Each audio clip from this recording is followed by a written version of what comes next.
भगवान कृष्ण शांति चाहते थे, लेकिन दुर्योधन युद्ध चाहता था। कौरव भगवान को नहीं चाहता था कृष्ण का युद्ध में भाग लेना, क्योंकि भगवान कृष्ण जिस भी पक्ष में होंगे विरोधी पक्ष का सफाया हो जाएगा। भगवान कृष्ण को साल्व और उसकी सेना पसंद थी, जरासंध की सेना इत्यादि।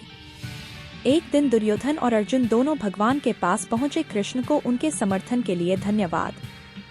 भगवान कृष्ण को अपनी पूरी सेना के साजो सामान की पेशकश की, एक और स्वयं को दूसरे के साथ शर्त रखी कि वह हथियार नहीं उठाएगा युद्ध के दौरान। दुर्योधन विजयी सैन्य उपकरण और अर्जुन को स्वीकार किया।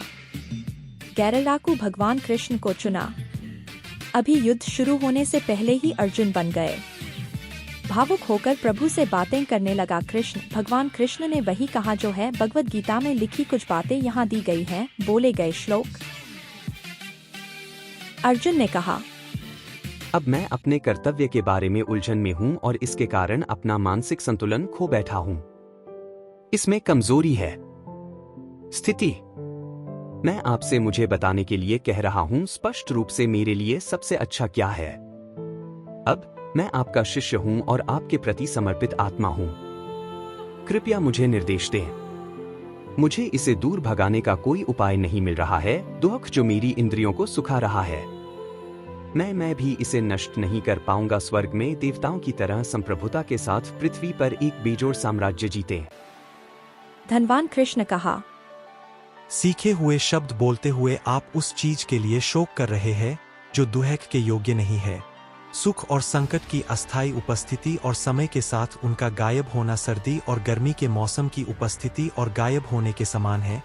वे इंद्रिय धारणा से उत्पन्न होते हैं और व्यक्ति को ऐसा करना ही चाहिए। परेशान हुए बिना उन्हें सहन करना सीखें। अपना कर्तव्य निभाएं और सफलता या असफलता के प्रति सभी आसक्ति का त्याग करें। मन की ऐसी समरूपता को योग कहा जाता है। भक्ति सेवा द्वारा सभी सकाम गतिविधियों से खुद को मुक्त करें और उस चेतना के प्रति पूरी तरह से समर्पण करें। जो लोग अपने काम का फल भोगना चाहते हैं वे कंजूस है। भक्ति में लगा व्यक्ति इस जीवन में भी अच्छे और बुरे दोनों कर्मों से छुटकारा पा लेता है। भक्ति में लगे बुद्धिमान लोग भगवान की शरण लेते हैं और भौतिक संसार में कर्म के फल का त्याग करके खुद को जन्म और मृत्यु के चक्र से मुक्त कर लेते हैं। इस प्रकार वे सभी दुखों से परे उस अवस्था को प्राप्त कर सकते हैं। जो अपनी इंद्रियों को वश में कर लेता है और अपनी चेतना को मुझ में स्थिर कर देता है, वह स्थिर बुद्धि वाला कहलाता है। जब कोई व्यक्ति इंद्रियों के विषयों का चिंतन करता है तो उनमें उनके प्रति आसक्ति उत्पन्न हो जाती है और ऐसी आसक्ति से वासना उत्पन्न होती है और वासना से क्रोध उत्पन्न होता है। भ्रम उत्पन्न होता है और भ्रम से स्मृति व्याकुल हो जाती है। जब स्मृति व्याकुल हो जाती है तो बुद्धि नष्ट हो जाती है और जब बुद्धि नष्ट हो जाती है तो व्यक्ति फिर से भौतिक कुंड में गिर जाता है। जो व्यक्ति सदैव भरे रहने वाले समुद्र में नदियों की तरह प्रवेश करने वाली इच्छाओं के निरंतर प्रवाह से परेशान नहीं होता है लेकिन हमेशा स्थिर रहता है, वही शांति प्राप्त कर सकता है, न कि वह व्यक्ति जो ऐसी इच्छाओं को पूरा करने का प्रयास करता है। कर्मों के फल के प्रति आसक्त हुए बिना मनुष्य को कर्तव्य की भांति कार्य करना चाहिए, क्योंकि आसक्ति रहित होकर कर्म करने से मनुष्य को परम की प्राप्ति होती है। यहाँ तक कि जनक आदि राजा भी निर्धारित कर्तव्यों का पालन करके पूर्णता प्राप्त करते हैं। इसलिए सामान्य रूप से लोगों को शिक्षित करने के लिए आपको अपना कार्य करना चाहिए। एक महान व्यक्ति द्वारा जो भी कार्य किया जाता है, आम लोग उसके नक्शेकदम पर चलते हैं और वह अनुकरणीय कार्यों द्वारा जो भी मानक स्थापित करता है, उसका अनुसरण पूरी दुनिया करती है। तीनों लोकों में मेरे लिए कोई कार्य निर्धारित नहीं है, नहीं मुझे किसी चीज की कमी है और नहीं मुझे कुछ प्राप्त करने की आवश्यकता है, और फिर भी मैं कार्य में लगा हुआ हूँ। क्योंकि यदि मैं काम में न लगा रहूं तो निश्चय ही सब मनुष्य मेरे ही मार्ग पर चलेंगे। यदि मैं काम करना बंद कर दूं तो ये सभी लोग नष्ट हो जाएंगे। मैं अवांछित आबादी पैदा करने का भी कारण बनूंगा और इस तरह सभी संवेदनशील प्राणियों की शांति को नष्ट कर दूंगा। जिस प्रकार अज्ञानी लोग परिणामों के प्रति आसक्ति के साथ अपने कर्तव्यों का पालन करते हैं, उसी प्रकार ज्ञानी भी लोगों को सही मार्ग पर ले जाने के लिए बिना किसी आसक्ति के कार्य कर सकते हैं। बुद्धिमानों को उन अज्ञानियों के मन को बाधित नहीं करना चाहिए जो सकाम कर्म में आसक्त है। उन्हें प्रोत्साहित नहीं किया जाना चाहिए। वासना, जो रजोगुण के भौतिक गुणों के संपर्क से पैदा होती है और बाद में क्रोध में बदल जाती है, और जो इस दुनिया का सर्वभक्षी पापी शत्रु है, इसलिए शुरुआत में ही पाप के इस महान प्रतीक को वासना के रूप में जाना जाता है। इंद्रियों को नियंत्रित करके और इस ज्ञान और आत्मबोध के विनाशक को मार डालो। कर्म इंद्रिया जड़ पदार्थ से श्रेष्ठ है, मन इंद्रियों से ऊंचा है, बुद्धि अभी भी मन से ऊंची है और वह आत्मा बुद्धि से भी ऊंची है। इस प्रकार स्वयं को पारलौकिक जानना भौतिक इंद्रियों, मन और बुद्धि को उच्च सु द्वारा निम्न सु को नियंत्रित करना चाहिए और इस प्रकार आध्यात्मिक शक्ति से वासना नामक इस अतृप्त शत्रु पर विजय प्राप्त करनी चाहिए। मैंने योग के इस अविनाशी विज्ञान को पुत्र देवता विबन को सिखाया और विबन ने इसे मनु को सिखाया और मनु ने बदले में इक्ष्वाकु को यह निर्देश दिया कि भगवान के साथ संबंध का वह बहुत प्राचीन विज्ञान आज मैंने आपको बताया है, क्योंकि आप भी मेरे भक्त हैं, मेरे मित्र के रूप में, और इसलिए मैं इस विज्ञान के पारलौकिक रहस्य को समझ सकता हूँ। यद्यपि मैं अजन्मा हूँ और मेरा दिव्य शरीर कभी खराब नहीं होता है, और यद्यपि मैं सभी जीवित प्राणियों का भगवान हूँ, फिर भी मैं हर सहस्राब्दी में अपने मूल दिव्य रूप में प्रकट होता हूँ, और जहाँ भी धार्मिक अभ्यास में गिरावट आती है, हे बैराटा के वंशज, और अधर्म का प्रमुख उदय होता है, उस समय मैं स्वयं नीचे उतरता हूँ। जब कोई उस ज्ञान से प्रबुद्ध होता है जिसके द्वारा अज्ञान नष्ट हो जाता है, तो उसका ज्ञान सब कुछ प्रकट कर देता है, जैसे दिन में सूर्य सब कुछ प्रकाशित कर देता है। जब किसी की बुद्धि, मन, विश्वास और शरण सभी सर्वोच्च में स्थिर हो जाते हैं, तो व्यक्ति पूर्ण ज्ञान के माध्यम से सभी प्रकार की शंकाओं से मुक्त हो जाता है और इस प्रकार मुक्ति के मार्ग पर सीधे आगे बढ़ जाता है। सच्चे ज्ञान के कारण विनम्र ऋषि समान दृष्टि से एक विद्वान और सज्जन ब्राह्मण को एक गाय और एक ऐसे व्यक्ति को देखता है जो न तो कुछ सुखद प्राप्त करने पर प्रसन्न होता है और न ही कुछ अप्रिय प्राप्त करने पर शोक करता है, जो आत्मबुद्धिमान, भ्रमित नहीं है और जो विज्ञान को जानता है। ईश्वर को पहले से ही पारलौकिकता में स्थित समझा जाना चाहिए। ऐसा मुक्त व्यक्ति भौतिक इंद्रिय सुख या बाहरी वस्तुओं के प्रति आकर्षित नहीं होता है, बल्कि हमेशा समाधि में रहता है और आंतरिक सुख का आनंद लेता है। इस प्रकार आत्म साक्षात्कारी व्यक्ति असीमित खुशी का आनंद लेता है, क्योंकि वह सर्वोच्च पर ध्यान केंद्रित करता है, जो द्वंद्व और संदेह से परे है, जिसका मन भीतर लगा हुआ है, जो हमेशा सभी संवेदनशील प्राणियों के कल्याण के लिए काम करने में व्यस्त रहता है और जो सभी पापों से मुक्त है, वह सर्वोच्च मुक्ति प्राप्त करता है। हजारों मनुष्यों में से कोई एक पूर्णता के लिए प्रयास कर सकता है, और जिन्होंने पूर्णता प्राप्त कर ली है, उनमें से शायद ही कोई मुझे सच में जानता है। मेरे लिए कोई सत्य नहीं है, सब कुछ मुझ पर निर्भर है, जैसे मोती धागे में पिरोए जाते हैं। मैं जल का स्वाद, सूर्य का प्रकाश और चंद्रमा का वैदिक मंत्रों में वर्णित अक्षर ओम हूँ। मैं आकाश में ध्वनि और मनुष्य में क्षमता हूँ। जान लो कि मैं सभी अस्तित्वों का मूल बीज, बुद्धिमानों की बुद्धि और सभी शक्तिशाली पुरुषों की शक्ति हूँ। वे दुष्ट जो मानव जाति में अत्यंत मूर्ख है, जिनका ज्ञान माया ने चुरा लिया है और जो राक्षसों के नास्तिक स्वभाव के भागी है, वे मेरी शरण में नहीं आते हैं। 4 प्रकार के धर्मात्मा पुरुष है जो मेरी भक्ति करते हैं, एक धन की इच्छा से व्यथित, एक जिज्ञासु और दूसरा जो पूर्ण ज्ञान की खोज में है। इनमें से जो बुद्धिमान व्यक्ति पूर्ण ज्ञान में है और शुद्ध भक्ति सेवा के माध्यम से मेरे साथ जुड़ा हुआ है, वह सबसे अच्छा है, क्योंकि मैं उसे बहुत प्रिय हूँ और वह मुझे प्रिय है। ये सभी भक्त निस्संदेह उदार आत्मा है, लेकिन जो मेरे ज्ञान में स्थित है, मैं वास्तव में मेरी दिव्य सेवा में लगे हुए मुझ में निवास करता हूँ, वह मुझे प्राप्त करता है। जिनके मन भौतिक इच्छाओं से विकृत हो जाते हैं, वे देवताओं के प्रति समर्पण करते हैं और विशेष नियमों का पालन करते हैं और अपनी अपनी प्रकृति के अनुसार पूजा का विधान मैं परम आत्मा के रूप में सबके हृदय में हूँ। जैसे ही कोई देवताओं की पूजा करने की इच्छा करता है, मैं उसकी आस्था को स्थिर कर देता हूँ ताकि वह खुद को किसी विशेष देवता के प्रति समर्पित कर सके। इस तरह के विश्वास से संपन्न वह एक विशेष देवता की कृपा चाहता है और अपनी इच्छाओं को प्राप्त करता है, लेकिन वास्तव में ये लाभ केवल मेरे द्वारा ही प्रदान किए जाते हैं। छोटी बुद्धि वाले लोग देवताओं की पूजा करते हैं, और उनके फल सीमित और अस्थायी होते हैं।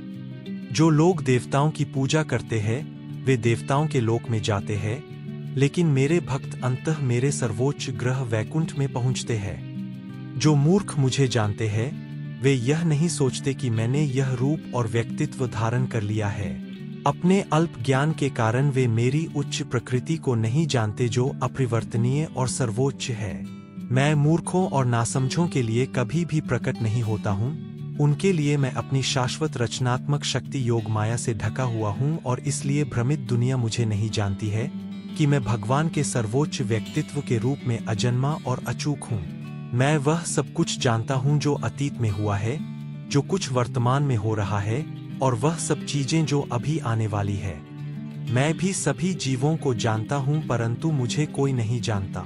सभी जीव इच्छा और घृणा के द्वंद्व से ग्रस्त होकर भ्रम में पैदा होते हैं। जिन व्यक्तियों ने पिछले जन्मों में और इस जीवन में पवित्रतापूर्वक कार्य किया है, जिनके पाप कर्म पूरी तरह से नष्ट हो गए हैं और जो भ्रम के द्वंद्व से मुक्त हो गए हैं, वे दृढ़ संकल्प के साथ मेरी सेवा में लगे हुए हैं। बुद्धिमान व्यक्ति जो बुढ़ापे और मृत्यु से मुक्ति के लिए प्रयास कर रहे हैं, वे भक्ति सेवा में मेरी शरण लेते हैं।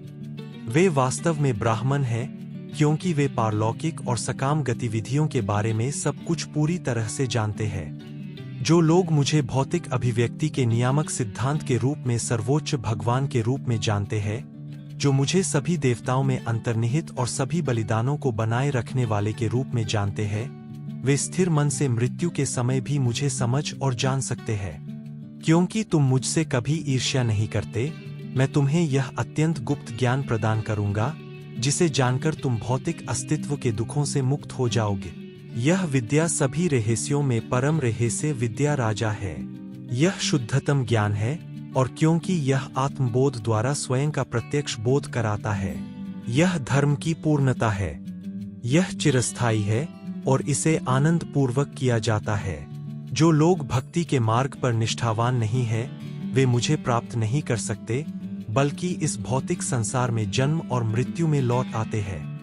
मेरे द्वारा मेरे अव्यक्त रूप में यह संपूर्ण ब्रह्मांड व्याप्त है। सभी प्राणी मुझ में है लेकिन मैं उनमें नहीं हूँ, और फिर भी जो कुछ भी बनाया गया है वह मुझ में विश्राम नहीं करता है। मेरे रहस्यवादी ऐश्वर्य को देखो। यद्यपि मैं सभी जीवित प्राणियों का पालन करता हूँ और यद्यपि मैं हर जगह मौजूद हूँ, फिर भी सहस्राब्दी के अंत में मैं स्वयं ही सृजन का स्रोत हूँ।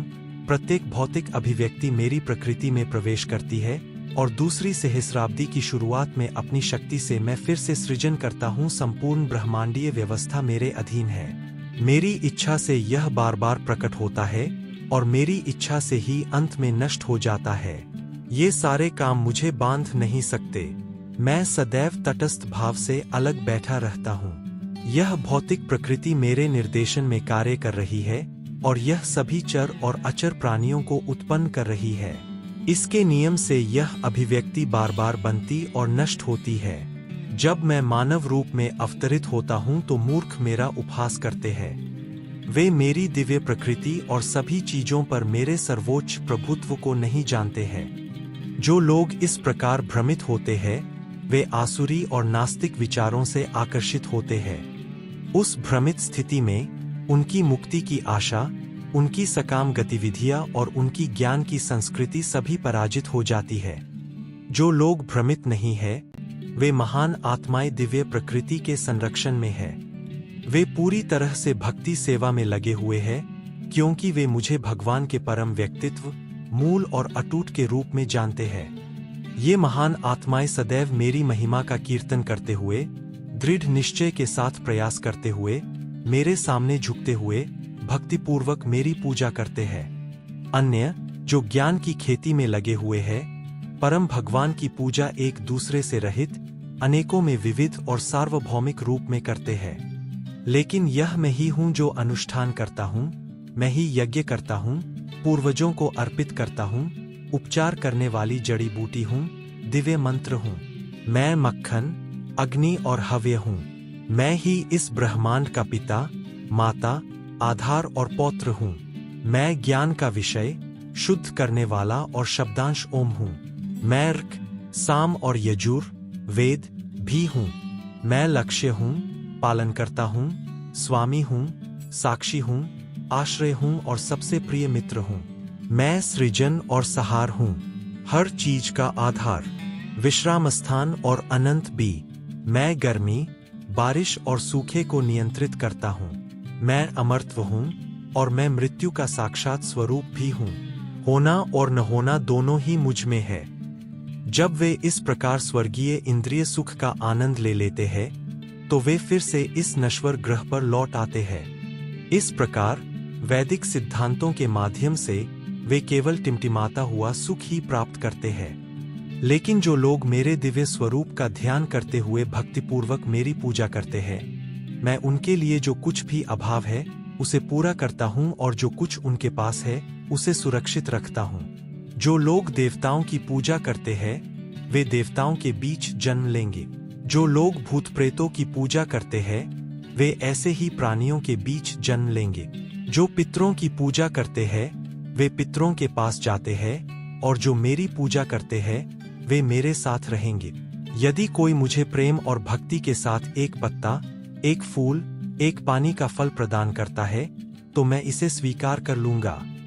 आप जो कुछ भी करेंगे, जो कुछ तुम खाओगे, जो कुछ तुम अर्पित करोगे, वह सब खाओगे और दान करोगे तथा जो भी तपस्या तुम करोगे वह सब मेरे लिए अर्पण के रूप में किया जाना चाहिए। इस प्रकार आप अच्छे और बुरे कर्मों की सभी प्रतिक्रियाओं से मुक्त हो जाएंगे और त्याग के इस सिद्धांत से आप मुक्त हो जाएंगे और मेरे पास आ जाएंगे। मैं किसी से ईर्ष्या नहीं करता और न ही किसी का पक्षपात करता हूँ। मैं सभी के लिए समान हूँ, लेकिन जो कोई भी भक्तिपूर्वक मेरी सेवा करता है वह मेरा मित्र है और मैं भी उसका मित्र हूँ। अपने मन को सदैव मेरे चिंतन में लगाओ, मुझे प्रणाम करो और मेरी पूजा करो। मुझ में पूर्णतया लीन होकर तुम निश्चय ही मेरे पास आओगे। अर्जुन भगवान कृष्ण को उनके विश्व रूप में देखना चाहते थे। अर्जुन ने कहा, मेरे प्रिय भगवान कृष्ण, मैं आपके शरीर में सभी देवताओं और विभिन्न जीवों को एक साथ एकत्रित देखता हूँ। मैं देखता हूँ कि ब्रह्मा कमल के फूल पर बैठे हुए हैं, साथ ही भगवान शिव और कई ऋषि और दिव्य नाग भी हैं। सभी देवता समर्पण कर रहे हैं और आपके अंदर प्रवेश कर रहे हैं। वे बहुत भयभीत हैं और हाथ जोड़कर वैदिक भजन गा रहे हैं। हे सर्वव्यापी विष्णु, मैं अब आकाश में आपके उज्जवल रंगों को देखकर और आपकी आंखों और मुंह को देखकर अपना संतुलन बनाए नहीं रख सकता। मुझे डर है कि आप इस संपूर्ण ब्रह्मांडीय अभिव्यक्ति के पिता, पूजनीय प्रमुख आध्यात्मिक गुरु हैं। तीनों लोकों में न तो कोई तुम्हारे बराबर है और न ही कोई तुम्हारे बराबर हो सकता है। इस विश्व रूप को देखने के बाद, जिसे मैंने पहले कभी नहीं देखा, आप अथाह है। मुझे खुशी तो है, लेकिन साथ ही मेरा मन डर से परेशान भी है। इसलिए कृपया मुझ पर अपनी कृपा प्रदान करें और हे देवों के देव, देवत्व के व्यक्तित्व के रूप में अपना स्वरूप फिर से प्रकट करें। हे ब्रह्मांड के धाम। जब अर्जुन ने कृष्ण को उनके मूल रूप में देखा तो उन्होंने कहा, इस अत्यंत सुंदर मानव रूप को देखकर मेरा मन अब शांत हो गया है और मैं अपने मूल स्वभाव में वापस आ गया हूँ। धन्य भगवान कृष्ण ने कहा, जिस स्वरूप को आप अपने दिव्य नेत्रों से देख रहे हैं वह केवल वेदाध्ययन से, न घोर तपस्या से, न दान से, न पूजा पाठ से ही समझा जा सकता है। इन तरीकों से कोई मुझे वैसा नहीं देख सकता जैसा मैं हूँ। मेरे प्रिय अर्जुन, केवल अविभाजित भक्ति सेवा से ही मुझे वैसा समझा जा सकता है जैसा मैं आपके सामने खड़ा हूँ, और इस प्रकार मुझे सीधे देखा जा सकता है। केवल इसी तरह से तुम मेरी समझ के रहस्यों में प्रवेश कर सकते। मेरे प्रिय अर्जुन, जो मेरी शुद्ध भक्ति सेवा में लगा हुआ है, पिछले गतिविधियों के प्रदूषण और मानसिक अटकलों से मुक्त है, जो हर जीव के अनुकूल है, वह निश्चित रूप से मेरे पास आता है। इस नरक की ओर जाने वाले 3 द्वार है: वासना, क्रोध और लोभ। प्रत्येक व्यक्ति को इन्हें त्याग देना चाहिए, क्योंकि ये आत्मा के पतन का कारण बनते हैं। जो व्यक्ति नरक के इन 3 द्वारों से बच गया है, हे कुंती के पुत्र, आत्म प्राप्ति के लिए अनुकूल कार्य करता है और इस प्रकार धीरे धीरे परम गति प्राप्त होती है। भगवद गीता अध्याय 9 पाठ 30 के अनुसार यदि किसी व्यक्ति ने अतीत में मांस आदि खाने जैसा पाप किया है और अब उसने ऐसा करना बंद कर दिया है, तो भगवान कृष्ण कहते हैं कि यदि वह भक्ति सेवा में लगा हुआ है तो उसे संत माना जाना चाहिए, क्योंकि वह उचित रूप से स्थित है। याद रखें, कोई भी इस श्लोक का फायदा उठाकर बकवास न करे और यह न सोचे कि वह अभी भी भक्त है। 7वें अध्याय में भगवान के पवित्र नाम का जाप करने के बल पर पाप कर्म करना सबसे बड़े अपराधों और पापों में से एक है। भगवान कहते हैं कि जो शरारती गतिविधियों में लगा हुआ है वह भगवान का भक्त नहीं बन सकता। जो भगवान का भक्त नहीं है उसमें कोई भी अच्छी योग्यता नहीं है। सवाल यह है कि फिर गलती से या इरादे से घृणित गतिविधियों में शामिल व्यक्ति शुद्ध भक्त कैसे बन सकता है? यह प्रश्न उचित रूप से उठाया जा सकता है। जैसा कि 7वें अध्याय में कहा गया है, जो दुष्ट व्यक्ति भगवान की भक्ति में कभी नहीं आता, उसके पास कोई अच्छी योग्यता नहीं होती, जैसा कि श्रीमद् भागवत में कहा गया है। आमतौर पर एक भक्त जो 9 प्रकार की भक्ति गतिविधियों में लगा हुआ है, वह दिल से सभी भौतिक प्रदूषण को साफ करने की प्रक्रिया में लगा हुआ है। वह भगवान के सर्वोच्च व्यक्तित्व को अपने दिल में रखता है और सभी पापी प्रदूषण स्वाभाविक रूप से धुल जाते हैं। सर्वोच्च भगवान की निरंतर सोच उसे स्वभाव से शुद्ध बनाती है। सभी के लिए सामान्य निर्देश कृष्ण महामंत्र में हरि के नामों का जप करना और मांस खाने, नशा, अवैध सेक्स और जुआ जैसी सभी पापी गतिविधियों से बचना है। इस प्रक्रिया से उत्तरोत्तर कोई अज्ञानता से अच्छाई तक बढ़ जाता है। अध्याय 16 श्लोक 21 में कृष्ण ने चेतावनी दी है कि ये तीनों वासना जैसे कि वासना, लालच और क्रोध अन्य वाइसेस और हमारे प्रवेश द्वार के लिए नींव हैं। अध्याय 18 में कविता 62 कृष्ण का कहना है कि भगवान के सामने आत्मसमर्पण करने से पिछले जीवनकाल से पापी कर्मों के रिकॉर्ड को नष्ट कर दिया गया है। अध्याय 18 श्लोक 65 में वह बताता है कि किस तरह से कृष्ण को किसी के दिल की, मन और जीवन की पेशकश करके आत्मसमर्पण करना है। हे कुंती पुत्र, साहसपूर्वक कहो कि मेरा भक्त कभी नष्ट नहीं होता। यदि आप ऐसी चेतना में कार्य नहीं करते हैं, बल्कि मुझे न सुनकर झूठे अहंकार के माध्यम से कार्य करते हैं, तो आप खो जाएंगे। मेरी कृपा से पूर्णतः मुझे समर्पित हो जा, तुम्हें दिव्य शांति और सर्वोच्च तथा शाश्वत धाम प्राप्त होगा। इस प्रकार मैंने तुम्हें सबसे गोपनीय ज्ञान समझाया है। इस पर भली भांति विचार करो और फिर जो करना चाहो करो। क्योंकि तुम मेरे बहुत प्रिय मित्र हो, मैं तुमसे ज्ञान का सबसे गोपनीय भाग बोल रहा हूँ। इसे मुझसे सुनो, इसमें तुम्हारी भलाई है। सदैव मेरे बारे में सोचो और मेरे भक्त बनो। मेरी आराधना करो और मुझे प्रणाम करो। इस प्रकार तुम निःसंदेह मेरे पास आओगे। मैं तुमसे यह वादा करता हूँ क्योंकि तुम मेरे बहुत प्यारे दोस्त हो। सभी प्रकार के धर्मों को त्याग दो और मेरी शरण में आ जा। मैं तुम्हें सभी पापों से मुक्ति दिलाऊंगा, डरो मत। यह गोपनीय ज्ञान न तो उन लोगों को समझाया जा सकता है जो न तो तपस्वी है, न समर्पित है, न ही भक्ति में लगे हुए हैं, और न ही उन्हें जो मुझसे ईर्ष्या करते हैं। जो व्यक्ति भक्तों को परम रहस्य समझाता है, उसकी भक्ति निश्चित है और अंत में वह मेरे पास वापस आएगा। इस संसार में मेरे लिए उससे अधिक प्रिय कोई सेवक नहीं है और नहीं कभी कोई होगा। और मैं घोषणा करता हूँ कि जो इस पवित्र वार्तालाप का अध्ययन करता है, वह अपनी बुद्धि से मेरी पूजा करता है, और जो विश्वास के साथ और ईर्ष्या के बिना सुनता है, वह पापपूर्ण प्रतिक्रिया से मुक्त हो जाता है और उन ग्रहों को प्राप्त करता है जहाँ पवित्र लोग रहते हैं। हे धन के विजेता अर्जुन, क्या तुमने इसे ध्यानपूर्वक मन से सुना है, और क्या अब तुम्हारा भ्रम और अज्ञान दूर हो गया है? अर्जुन ने कहा, मेरे प्रिय कृष्ण, मेरा भ्रम अब दूर हो गया है। आपकी दया से मुझे अपनी याददाश्त वापस मिल गई है और मैं अब दृढ़ और संदेह से मुक्त हूँ और आपके निर्देशों के अनुसार कार्य करने के लिए तैयार हूँ। संजय ने धृतराष्ट्र से कहा, जिसने भगवान कृष्ण और अर्जुन के बीच यह सारी बातचीत सुनी।